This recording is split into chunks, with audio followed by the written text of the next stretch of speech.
Hello cinema প্রেমী, স্বাগতম বাহারুল সিনেভার্সে। আজকের ভিডিওটি শুধু একজন অভিনেতাকে নিয়ে নয়, আজকের ভিডিওটি এমন একজন মানুষকে নিয়ে যিনি প্রায় 2 দশকেরও বেশি সময় ধরে বাংলাদেশের চলচ্চিত্র ইন্ডাস্ট্রিকে নেতৃত্ব দিয়ে আসছেন। কেউ তাকে বলেন কিং খান, কেউ বলেন নাম্বার 1 শাকিব খান। আবার অনেকের কাছে তিনি শুধু একজন অভিনেতা নন, তিনি বাংলাদেশের সিনেমার সবচেয়ে বড় ব্র্যান্ড।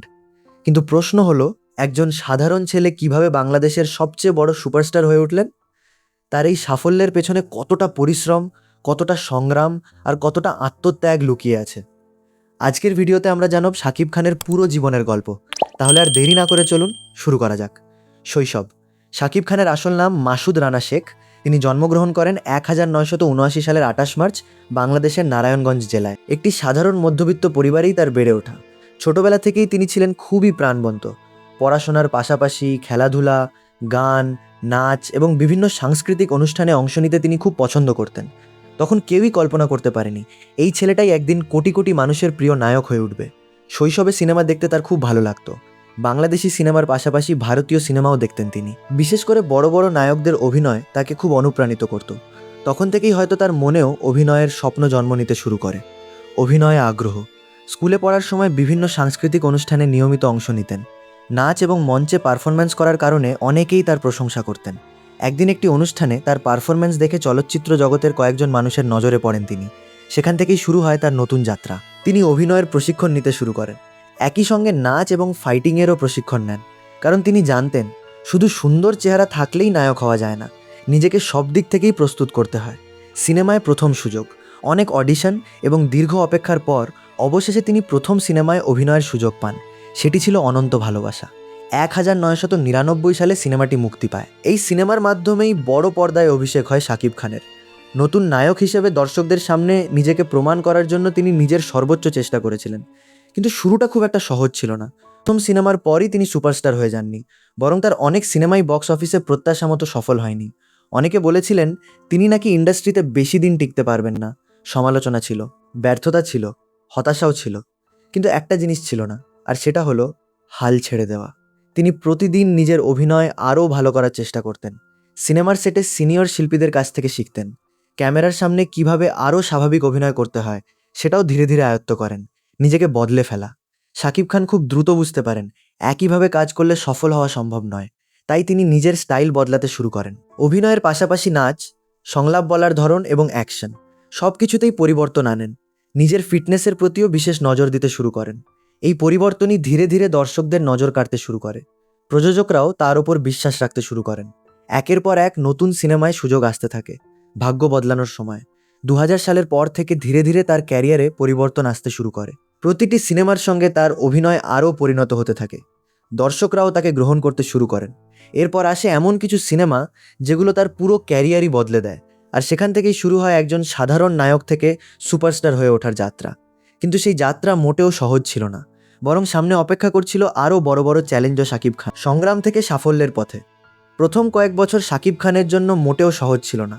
একের পর এক সিনেমায় কাজ করলেও সব সিনেমা দর্শকদের মন জয় করতে পারেনি। কখনো সিনেমা ব্যবসা করেনি, কখনো অভিনয় নিয়ে সমালোচনা হয়েছে। অনেকে বলেছিলেন এই ইন্ডাস্ট্রিতে তিনি বেশি দিন টিকতে পারবেন না। কিন্তু শাকিব খান কোনো কথায় কান দেননি। তিনি বিশ্বাস করতেন কঠোর পরিশ্রম একদিন না একদিন ফল দেবে। আর সেই বিশ্বাসই তাকে প্রতিদিন নতুন করে কাজ করার শক্তি দিয়েছে, নিজেকে বদলে ফেলা। সময়ের সঙ্গে তিনি বুঝতে পারেন শুধু নায়ক হলেই হবে না, দর্শককে নতুন কিছু দিতে হবে। তাই তিনি নিজের লুক পরিবর্তন করেন, ফিটনেসের দিকে নজর দেন, অভিনয় আরও উন্নত করেন। নাচ, সংলাপ বলা এবং অ্যাকশন সব কিছুতেই নিজেকে আগের চেয়ে অনেক ভালো করে তোলেন। এই পরিবর্তন ধীরে ধীরে দর্শকদের নজরে পড়তে শুরু করে। ক্যারিয়ারের বড় মোড়। 2000 সালের মাঝামাঝি সময়ে শাকিব খানের ক্যারিয়ারে বড় পরিবর্তন আসে। একের পর এক ব্যবসাসফল সিনেমা মুক্তি পেতে থাকে। প্রযোজকদের প্রথম পছন্দ হয়ে ওঠেন তিনি। সিনেমা হলে তার নাম থাকলেই দর্শক ভিড় করতে শুরু করেন। এরপর মুক্তি পায় প্রিয়া আমার প্রিয়া। এই সিনেমাটি বিশাল সাফল্য পায়। অনেকেই মনে করেন এই সিনেমাই শাকিব খানকে সুপারস্টার হিসেবে প্রতিষ্ঠিত করে। এরপর আর তাকে পিছনে ফিরে তাকাতে হয়নি। একের পর এক ব্লকবাস্টার। প্রায় প্রতি বছরই তিনি একাধিক হিট সিনেমা উপহার দিতে থাকেন। অনেক সিনেমা ঈদে মুক্তি পেয়ে বক্স অফিসে দারুণ ব্যবসা করে। দর্শকদের কাছে ঈদ মানেই যেন শাকিব খানের নতুন সিনেমা, নতুন প্রজন্মের নায়ক। সময়ের সঙ্গে অনেক নতুন অভিনেতা ইন্ডাস্ট্রিতে এসেছেন, কিন্তু শাকিব খান নিজের অবস্থান ধরে রেখেছেন, কারণ তিনি সময়ের সঙ্গে নিজেকেও বদলেছেন। নতুন পরিচালক, নতুন গল্প এবং নতুন প্রযুক্তির সঙ্গে কাজ করতে শুরু করেন। এটাই তাকে অন্যদের থেকে আলাদা করেছে। ভারতের সঙ্গে কাজ। একসময় তিনি শুধু বাংলাদেশেই সীমাবদ্ধ ছিলেন, পরে ভারতের পশ্চিমবঙ্গের প্রযোজনা সংস্থার সঙ্গেও কাজ শুরু করেন। শিকারি এবং নবাব সিনেমা দুই বাংলাতেই ব্যাপক জনপ্রিয় হয়। এই সিনেমাগুলোর মাধ্যমে তার জনপ্রিয়তা আরও বেড়ে যায়। ভারত ও বাংলাদেশের দর্শক একসঙ্গে তাকে গ্রহণ করেন। কেন প্রযোজকরা তাকে বিশ্বাস করেন? বাংলাদেশের অনেক প্রযোজকের মতে শাকিব খান এমন একজন অভিনেতা যার নাম পোস্টারে থাকলে দর্শকদের আগ্রহ বেড়ে যায়। তাই বড় বাজেটের সিনেমার জন্য অনেক সময় তাকেই বেছে নেওয়া হয়। তিনি শুধু অভিনয় করেন না, সিনেমার গল্প, নির্মাণ এবং প্রচারণাতেও মতামত দেন। প্রযোজক হিসেবে নতুন যাত্রা। শুধু অভিনেতা নয়, শাকিব খান প্রযোজক হিসেবেও কাজ শুরু করেন। তার লক্ষ্য ছিল আন্তর্জাতিক মানের বাংলা সিনেমা তৈরি করা। উন্নত প্রযুক্তি, বড় বাজেট এবং নতুন ধরনের গল্প নিয়ে কাজ করতে শুরু করেন। এতে বাংলাদেশের সিনেমা নতুনভাবে আলোচনায় আসে। নতুন যুগের শাকিব খান সাম্প্রতিক বছরগুলোতে মুক্তি পায় গোলুই, প্রিয়তমা, রাজকুমার, তুফান। এই সিনেমাগুলো প্রমাণ করে এত বছর পরও তিনি দর্শকদের প্রিয় নায়ক। বিশেষ করে তুফান মুক্তির পর আবারও বক্স অফিসে নিজের শক্ত অবস্থান প্রমাণ করেন। তার অভিনয় এবং নতুন লুক দর্শকদের প্রশংসা কুড়ায়। বিতর্ক ছিল। দীর্ঘ ক্যারিয়ারে অনেক বিতর্ক এসেছে। কখনো ব্যক্তিগত জীবন, কখনো সহ অভিনেতাদের সঙ্গে সম্পর্ক, কখনো সিনেমা নিয়ে আলোচনা। তবে সব কিছুর মধ্যেও তিনি নিজের কাজ চালিয়ে গেছেন। সময়ের সঙ্গে আবার নতুন সিনেমা নিয়ে দর্শকদের সামনে ফিরে এসেছেন। শাকিব খান শুধু একজন অভিনেতার নাম নয়, তিনি বাংলাদেশের চলচ্চিত্র ইন্ডাস্ট্রির একটি বড় অধ্যায়।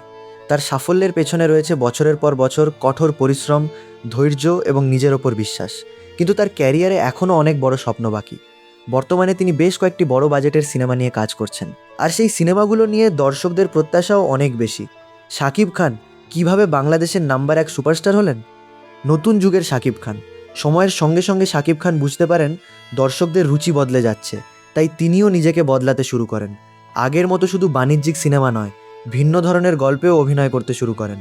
নতুন পরিচালক, নতুন চিত্রনাট্য এবং বড় বাজেটের সিনেমাকে গুরুত্ব দেন। এই সিদ্ধান্তই তার ক্যারিয়ারে নতুন অধ্যায়ের সূচনা করে। প্রিয়তমা একটি নতুন অধ্যায়। 2023 সালে মুক্তি পায় প্রিয়তমা। সিনেমাটি মুক্তির আগেই দর্শকদের মধ্যে ব্যাপক আগ্রহ তৈরি হয়। মুক্তির পর সিনেমাটি বাংলাদেশে দারুণ ব্যবসা করে। অনেক দর্শক বলেন এটি শাকিব খানের ক্যারিয়ারের অন্যতম সেরা অভিনয়। এই সিনেমার মাধ্যমে তিনি আবারও প্রমাণ করেন যে এত বছর পরেও তিনি দর্শকদের হলে টানতে পারেন। তুফানের ঝড়। এরপর আসে তুফান। মুক্তির পর সিনেমাটি শুধু বাংলাদেশেই নয়, বিদেশেও আলোচনার কেন্দ্রবিন্দু হয়ে ওঠে। শাকিব খানের নতুন লুক, অ্যাকশন এবং অভিনয় দর্শকদের মুগ্ধ করে। সোশ্যাল মিডিয়াতেও সিনেমাটি নিয়ে ব্যাপক আলোচনা হয়। অনেকের মতে এই সিনেমা তার ক্যারিয়ারে নতুন উচ্চতা যোগ করেছে। আন্তর্জাতিক পর্যায়ে যাত্রা। এখন শুধু বাংলাদেশের দর্শকই নয়, ভারত, মধ্যপ্রাচ্য, ইউরোপ এবং আমেরিকায় বসবাসকারী বাংলা ভাষাভাষী দর্শকরাও শাকিব খানের সিনেমার জন্য অপেক্ষা করেন। তার নতুন সিনেমা বিদেশের অনেক দেশেও মুক্তি পায়। এটি বাংলাদেশের চলচ্চিত্রের জন্য একটি ইতিবাচক দিক। কেন আজও তিনি নাম্বার 1?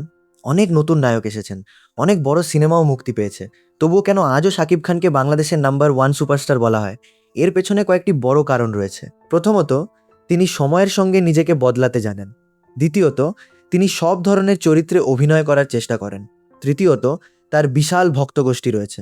আর সবচেয়ে বড় বিষয় হলো তার সিনেমা মুক্তি পেলেই দর্শকদের মধ্যে আলাদা আগ্রহ তৈরি হয়। পুরস্কার ও সম্মাননা। দীর্ঘ অভিনয় জীবনে শাকিব খান বহু সম্মাননা পেয়েছেন। বিভিন্ন চলচ্চিত্র পুরস্কারের পাশাপাশি তিনি একাধিকবার জাতীয় চলচ্চিত্র পুরস্কার অর্জন করেছেন। এছাড়াও দেশের বিভিন্ন সংগঠন তাকে সম্মাননা দিয়েছে। এই পুরস্কারগুলো তার দীর্ঘদিনের পরিশ্রমের স্বীকৃতি। সমালোচনা ও বিতর্ক। একজন বড় তারকার জীবনে যেমন সাফল্য থাকে, তেমনি বিতর্ক থাকে। শাকিব খানের ক্ষেত্রেও এর ব্যতিক্রম নয়। কখনো ব্যক্তিগত জীবন নিয়ে আলোচনা হয়েছে, কখনো সহ অভিনেতাদের সঙ্গে সম্পর্ক নিয়ে খবর প্রকাশিত হয়েছে, আবার কখনো সিনেমা নির্বাচন নিয়েও সমালোচনা হয়েছে। তবে তিনি বারবার নিজের কাজের মাধ্যমে সেই আলোচনা থেকে বেরিয়ে এসেছেন। আগামী দিনের পরিকল্পনা। বর্তমানে শাকিব খান একাধিক বড় বাজেটের সিনেমা নিয়ে কাজ করছেন। নতুন পরিচালক এবং আন্তর্জাতিক মানের প্রযুক্তি ব্যবহার করে আরও বড় ক্যানভাসের সিনেমা নির্মাণের চেষ্টা চলছে। ভক্তদের প্রত্যাশা, আগামী কয়েক বছরে তাকে আরও বড় আন্তর্জাতিক প্রজেক্টে দেখা যাবে। বাংলাদেশের সিনেমায় অবদান। অনেকেই মনে করেন এমন সময়ও ছিল যখন বাংলাদেশের চলচ্চিত্র ইন্ডাস্ট্রি কঠিন সময় পার করছিল। সেই সময়েও শাকিব খান নিয়মিত সিনেমা করেছেন। তার অনেক সিনেমা প্রেক্ষাগৃহে দর্শক ফিরিয়ে আনতে সাহায্য করেছে। এ কারণে অনেকেই তাকে আধুনিক ঢালিউডের অন্যতম গুরুত্বপূর্ণ মুখ হিসেবে দেখেন। শেষন সাধারণ ছেলে থেকে বাংলাদেশের সবচেয়ে বড় সুপারস্টার হয়ে ওঠার এই যাত্রা মোটেও সহজ ছিল না। এর পেছনে ছিল বছরের পর বছর কঠোর পরিশ্রম, অসংখ্য ব্যর্থতা, সমালোচনা, আবার সেই ব্যর্থতা থেকেই নতুন করে উঠে দাঁড়ানোর সাহস। হয়তো এই কারণেই আজও কোটি কোটি মানুষ তাকে ভালোবাসেন। তিনি শুধু একজন অভিনেতা নন, তিনি বাংলাদেশের চলচ্চিত্র ইতিহাসের একটি গুরুত্বপূর্ণ নাম। ভবিষ্যতে তিনি আরও কত নতুন রেকর্ড গড়বেন সেটাই এখন দেখার বিষয়। তো সিনেমাপ্রেমী বন্ধুরা, আপনার মতে শাকিব খানের ক্যারিয়ারের সেরা সিনেমা কোনটি? আর ভবিষ্যতে কোনো নতুন সিনেমার জন্য আপনি সবচেয়ে বেশি অপেক্ষা করছেন? অবশ্যই কমেন্ট করে জানাবেন।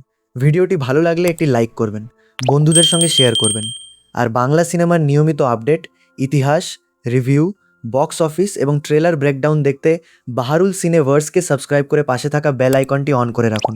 ধন্যবাদ। দেখা হবে পরের ভিডিওতে।